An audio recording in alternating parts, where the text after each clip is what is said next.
சட்ட மசோதாக்கள் மீது முடிவெடுக்க காலக்கெடு விதிக்கும் அதிகாரம் நீதிமன்றத்திற்கு உள்ளதா என குடியரசுத் தலைவர் எழுப்பிய கேள்விகள் மீதான விசாரணை நிறைவு. தீர்ப்பை தேதி குறிப்பிடாமல் ஒத்திவைத்தது உச்சநீதிமன்ற அரசியல் சாசன அமர்வு.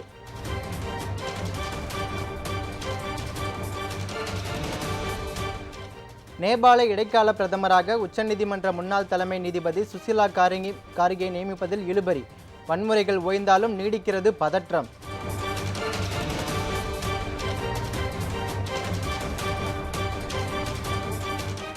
வாக்குகளை திருடியே அரசாங்கங்கள் அமைக்கப்படுகின்றன என்பதற்கான ஆதாரங்களை மக்களிடம் வழங்குவோம். ராகுல் காந்தி மீண்டும் திட்டவட்டம்.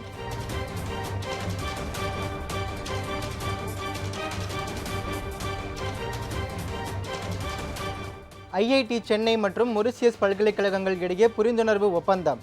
மொரிஷியஸ் பிரதமருடனான சந்திப்பிற்கு பிறகு பிரதமர் மோடி அறிவிப்பு.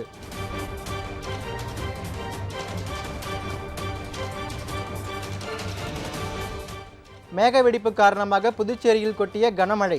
கடலூர் மாவட்டத்தில் 1 லட்சம் நெல் மூட்டைகள் மழையில் நனைந்து சேதம்.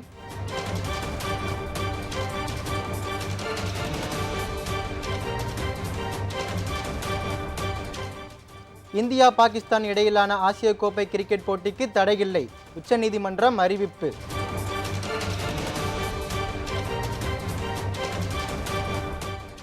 திமுக அரசு மேற்கொண்டுள்ள புரிந்துணர்வு ஒப்பந்தங்களில் 77% செயல்பாட்டிற்கு வந்துள்ளது.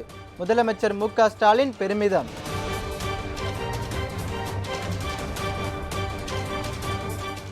பாமகவின் அடிப்படை உறுப்பினர் உள்ளிட்ட அனைத்து பொறுப்புகளில் இருந்தும் அன்புமணி நீக்கம்.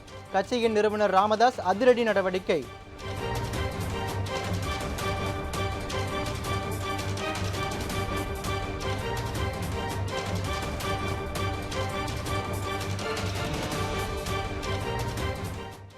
அன்புமணியை நீக்க ராமதாசுக்கு அதிகாரம் இல்லை. பொதுக்குழு முடிவின்படி அவர் தலைவராக தொடர்வதாக வழக்கறிஞர் பாலு விளக்கம்.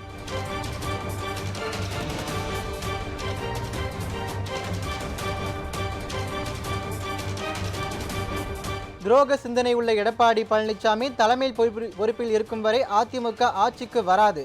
டிடிவி தினகரன் காட்டமாக விமர்சனம்.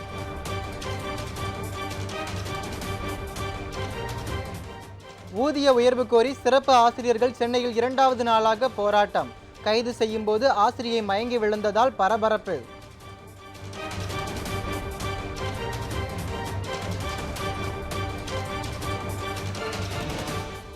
சென்னையில் பணி நிரந்தரம் கோரி அம்பேத்கர் சிலையிடம் மனு கொடுக்க முயற்சி. தூய்மை பணியாளர்களை கைது செய்தது காவல்துறை.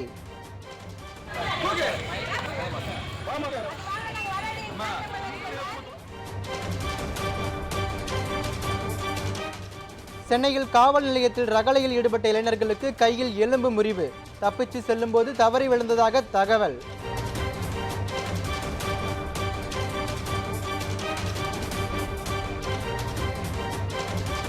அமெரிக்காவில் அதிபர் டொனால்ட் ட்ரம்பின் தீவிர ஆதரவாளர் சுட்டுக்கொலை. 4 நாட்கள் துக்கம் அனுசரிக்கப்படும் என அறிவிப்பு.